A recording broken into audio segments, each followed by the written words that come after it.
Hey, co-creators, you're listening to the Life by Design podcast, where we're talking about going from default living to intentional living, taking a closer look at the way you approach life so that you can establish a life that you love to live. My name is Natalie Vrill, and I'm thrilled to be part of your journey to a more fulfilling life. Welcome to episode number 1. I'm so excited for this first episode. This podcast, we will be speaking about how to create a life more intentionally so that you can live true to your values and what's important to you. So it's all about challenging your current way of living and being open and willing to update any old habits and beliefs that no longer serve you so that you can live the life that is aligned with wherever you desire to go. And today we're speaking about default living versus intentional living. So the foundation of life by design. For me, default living means being on autopilot, so being in that hamster wheel, not having any active thought behind the actions that you're taking, more just doing it for the sake of doing it, and then afterward potentially justify why you did what you did, but not having an active thought behind the habit or the behavior ahead of time. So it might be that somebody else told you that this was the way that you're supposed to live life, or that you didn't even recognize that you had a choice, or that you subconsciously just decided to live life this way, but didn't really have an intention behind it. So how is this different than living life by design? So for me, living life by design is a way that is intentional. So you deliberately decide how you would like to live, and then you following suit on that, ensuring that everything that you do is aligned with the goal that you have in mind, whatever you want to pursue in life, that whatever you're doing is adding value, it's either joyful, it accelerates your skills or help you to expand. So it's designing a life around what's important to you, both for your current self and for your future self. So why is it important to have a life by design or creating a life by design? The truth is that we're constantly changing, and the things that were right before might not be right for you today. So it's important that you constantly keep updating and constantly keep amending the way that you approach life, because you are different. So different today compared to where you were when most of those habits were formed. So we want to take a closer look and then tweak those habits and behavior to better fit the trajectory of the life that you would like to live. And this is a never-ending journey, which is why it's so important to have fun during the journey. A lot of the people, the way that we approach life is that we think that there is an end result. When I get there, I will be happy. So we have the result in mind and thinking that life will stop as soon as we reach the result. But the truth is that you're never going to get it done, which is why you can't get it wrong, because it's never done. It just continues to evolve. So finding a way to have fun while you're tweaking your life, it's important. And it's also important to update, upgrade, and amend your habits and activities that you engage in, so that they better can fit the life that you would like to live. The goal really is to have less friction. You will never be friction-free, but having less frictions in life will allow you to move through faster and having a more fun, enjoyable, smoother, and easier ride. So thinking about your life as an overall machine, and then each habit, thought, and activity, the relationship that you're engaging, and so forth, are all like small gears. And the more of those gears that you tweak to be in line with each other and work together, the smoother the overall machine will run. And that's really what life by design is all about. Tweaking one gear at a time so that they all can work together. You work together with yourself, together with your brain, together with your body, together with reality, so that you can move faster, smoother, at a more comfortable pace than what you have been doing so far. So The first guideline in creating a life by design is that it's never about the action. It's always about the feeling behind the action. And what this means is that the same action can be right and wrong depending on when who you're executing this or who that is executing this. So what's right for me might be wrong for you, and what's right for you might be wrong for me, or what was right for me at one point in time may no longer be the right action right now. So it's important to check in with yourself. How do you feel, especially when you're playing the action out full out? So let's say, for example, that I am contemplating whether or not to watch Netflix. And if I do so, it's not that it's wrong to watch Netflix. So the action is not right or wrong. It's about the feeling that I'm feeling while taking the action. And maybe I'm feeling relaxed the first episode, but maybe 10 episodes later, I am more depleted and feeling not really proud of myself because I haven't done anything. I'm just consuming instead of creating. So constantly checking in behind the feeling, behind the action rather than the action in itself. Say, for example, that you want to start journaling and you have heard that the best time to journal is in the morning, but you're not really a morning person. However, because it was recommended to start journaling in the morning, you set your alarm 15 minutes before you usually go up. And when the alarm goes off, all you really want to do is to hit the snooze button, but you force yourself up and you continue to swear your whole way to the journaling, and you just wish that you still were in bed, but you do the journal and you're not really enjoying the process.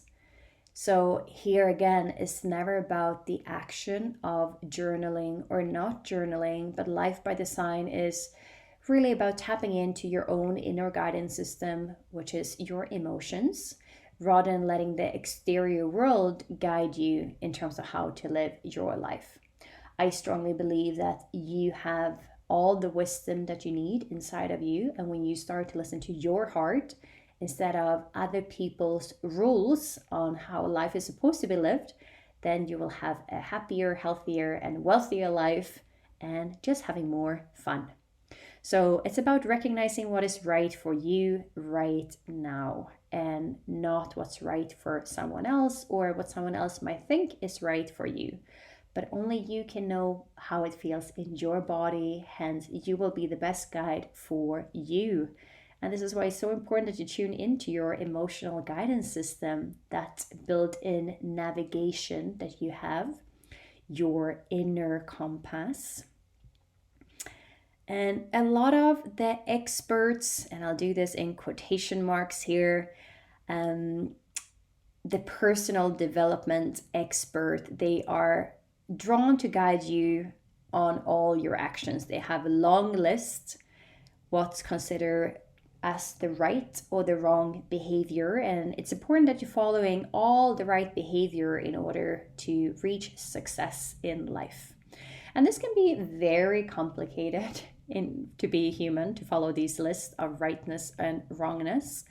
I like to simplify things. I like things to be super simple, which is the only thing that I say is following your emotion, tapping into that inner guidance system, and that you always know what's best for you by playing it all out, by checking in, how would it feel afterwards, after I have done this action, how would I feel?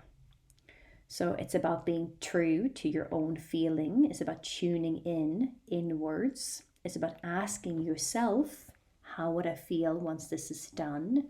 So you play it all out. So rather than tuning to other people's opinion about you, tune to your own opinion about you. And realizing that it's good to feel good. Feeling good is a good thing. Crazy, huh? Some people might think that it's selfish to tune to yourself first rather than tuning to others. And I will argue that the opposite is actually true, because when you care for self first, you no longer need anyone else to care for you. So you don't resent them if they don't. You don't get irritated when they don't say thank you, because you don't have a hidden price tag to whatever service you're giving them. You're doing it out of love instead of out of obligation. Because when you take care of self, you also fill up with your own energy, you fill up your own cup, and then you can radiate this energy on to the other person. So realizing how it's the least selfish thing that you can do to care for self first. And it's important that you focus your responsibility to find different ways of feeling good and realizing that this is your work, is not anyone else's job to make you feel happy. The first thing to take an honest look about your life is to just pick one area. And it doesn't really matter where you start. Sometimes when we decide to change, it becomes very overwhelming because we get very excited and we want to make a total makeover everywhere. So I recommend to start super small. Pick one area, and again, it doesn't matter where you start, you just pick one thing, and then once you have amended this area, you can move on to the next area. But stick with one area until you feel like you have managed to find a habit that works for you, and then you can move on. All right, so you would like to just, focusing on one thing and then see what you can tweak and adjust in order to have a smoother life there. And the question that you would like to ask in order to mold this area into the new place is, where am I currently? Where do I want to be?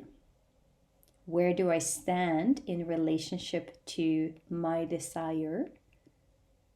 How do I feel today? And here I would like to be as specific as possible in terms of how you're feeling today.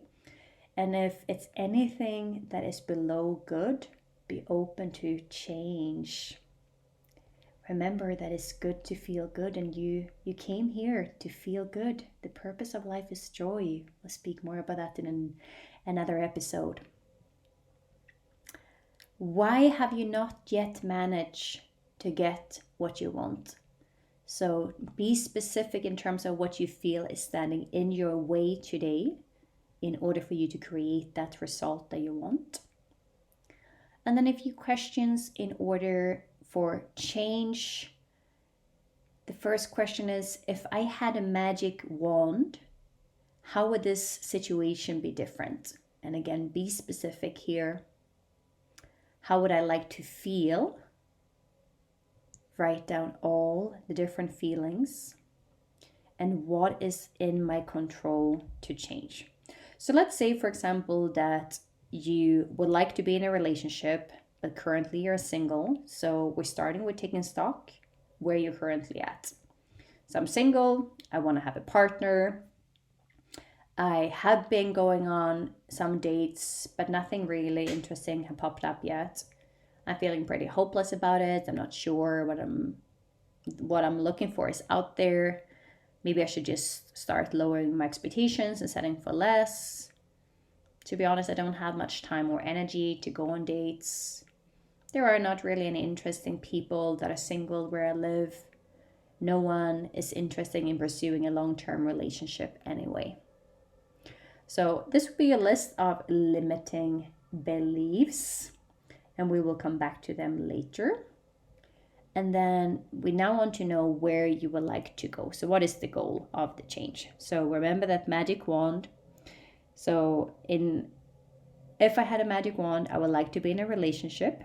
I would like the relationship to be fun and feel like I am growing, expanding, like I'm belonging. I would like to feel seen, heard, understood, appreciated,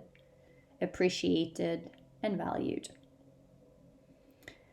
Sometimes the reason why we haven't changed is because we haven't recognized that we have a choice, or we aren't even aware that there is a different way of living life. So sometimes just reflecting on these questions can have us become motivated for a change. Other times we have a lot of reason why, a lot of excuses, explanations, justifications, blame. Maybe they even cause shame. But really, it's all excuses that we're hiding behind in order to not change, in order to stay the same, which is your brain's top priority to stay the same because it knows how to survive in the current state of your life. And what is new is scary for the brain, so it will like you to just stay the same, playing small, stay in your cave. So for you to make the change, you will need to turn these thoughts around to something more empowering, like a stronger energy pull in the direction of where you would like to go. So rather than continue feeling like a victim, where you just create more and more circumstances that produces that same feeling of powerlessness, we want to create a positive flow of energy in the direction of the wanted result. So next thing is to release the resistance, basically that thing which you feel is standing in your way. So I want you to go back to that list of reason as to why you have not yet been able to create what you wanted. So your limiting beliefs that are keeping you away from creating the result that you want. And to be honest, you get what you think about, whether you want it or not. And your brain is an expert in building a case to prove you right. So if you believe, if you expect things to be in a certain way, your brain will even make up evidence in order for it to feel successful, in order for it to feel like, see, I was right. I told you so. So if you expect a date to be boring, your brain will do its best it can in order to find evidence for how this date is boring, so that you can feel successful, even though this is a limiting belief, even though this is a thought that doesn't serve you, even though this is a thought that doesn't feel good in your body. So the question is really, how does it feel when you think this thought? And if it doesn't feel good, let's challenge the thought. And we're going to work a little bit with one of my mentors' work, Byron Katie, which is actually called The Work. I highly recommend to check it out. The Work, Byron Katie. And she always says that any unease is caused by an uninvestigated thought. So it's always your uninvestigated thinking that is causing the unease in your body. So it's all in your mind, which I believe is super powerful to realize, recognize, and remember, because we are in control of what we're thinking. We're not in control of what anyone else is doing, what they're saying, how they show up, but we are always in control of the story that we tell around the situation. And this is really what we will investigate here today. So we will use a couple of her questions in order to investigate these thoughts that hold you back to move in the direction that you want. So each question, each sentence that you have written down, take them one by one. For example, the one that I will work with today is not really interested. There are no really interesting people that are single where I live. So is it true? That's the first question. Is it true? And right now, I would say yes. At least it feels like it's true that there are no interesting people that are single where I live. And here I also want to just highlight noticing how your brain constantly wants to justify. It want to give you even more story, more beliefs, more evidence as to why this is true.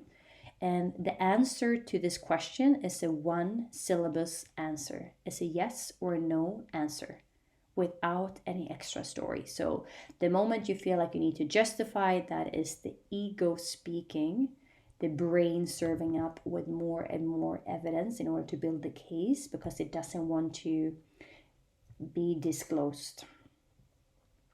Second question is, can I 100% know that it's true? And I want you to just sit and meditate in this question for a second. Can 100% know that is true? That there are no interesting people that are single where I live? No.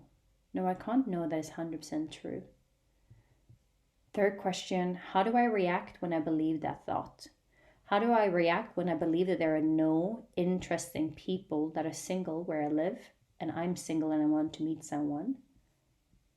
Well, I show up more as bored, as not interested, unwilling to date, unwilling to even look for it, uninspired, having to motivate myself or force myself to take action, not feeling that pull, but feeling the push. So checking in with yourself, how do you react when you believe that thought that you're working with?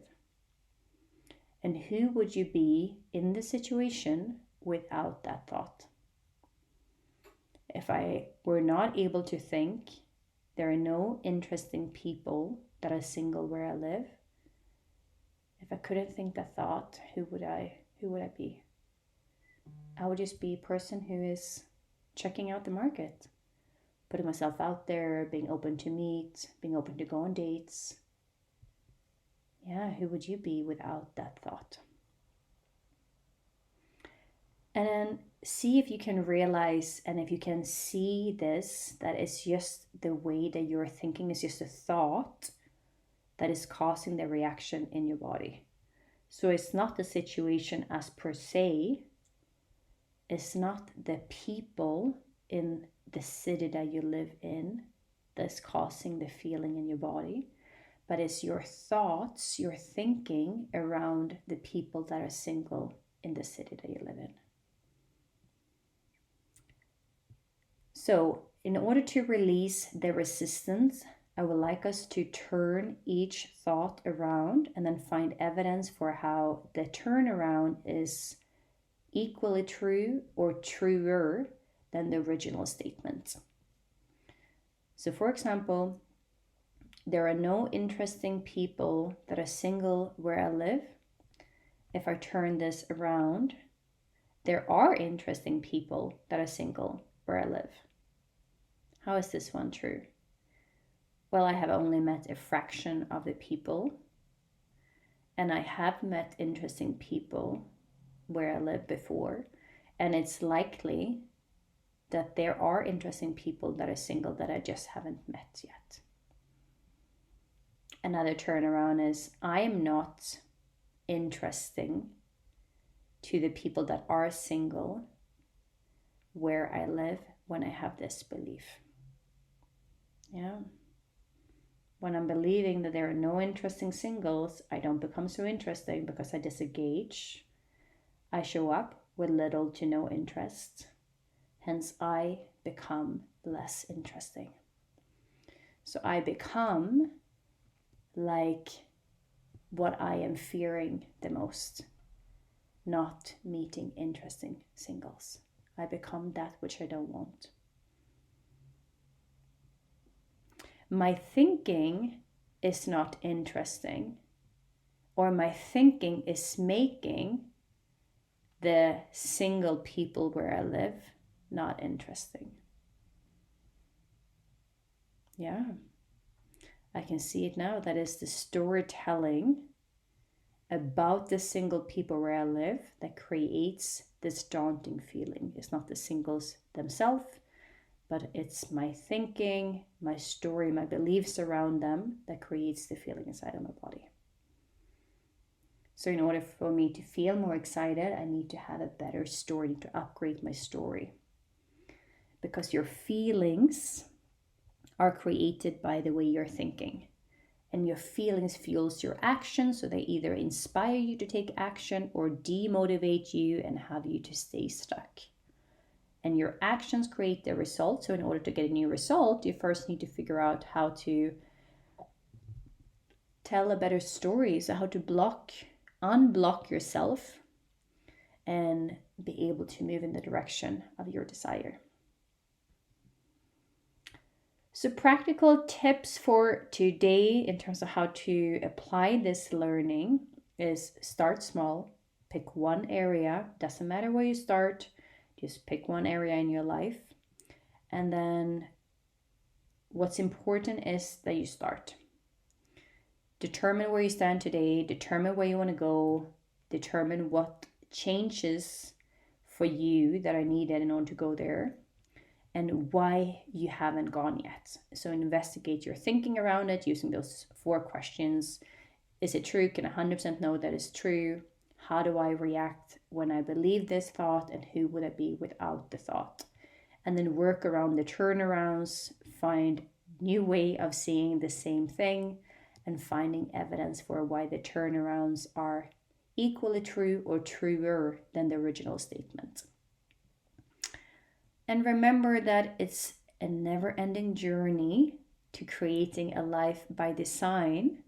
So start wherever you are, have fun with it, keep it playful, keep it light, do it little by little, one question at a time, starting to investigate that default living and creating a life by design.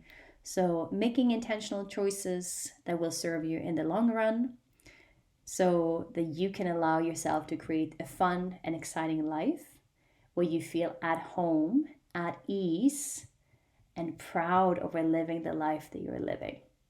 If you want to learn more about how to create a life by design, you can either visit my website, lifebydesign.ch, or email me on info@lifebydesign.ch, or start to follow me on Instagram, lifebydesign_Zurich.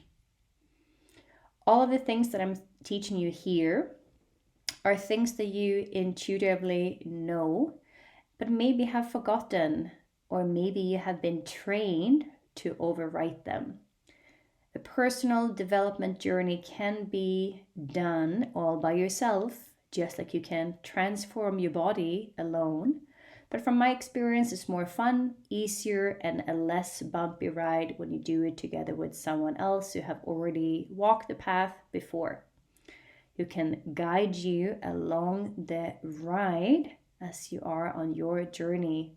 And remember that life is supposed to feel good, and if it's not that way that you're feeling most of the time, then maybe now is the perfect time for change. In any event, I welcome you on this journey going from default living to creating a life by design. My name is Natalie Rill, and I'm excited to have you part of this journey.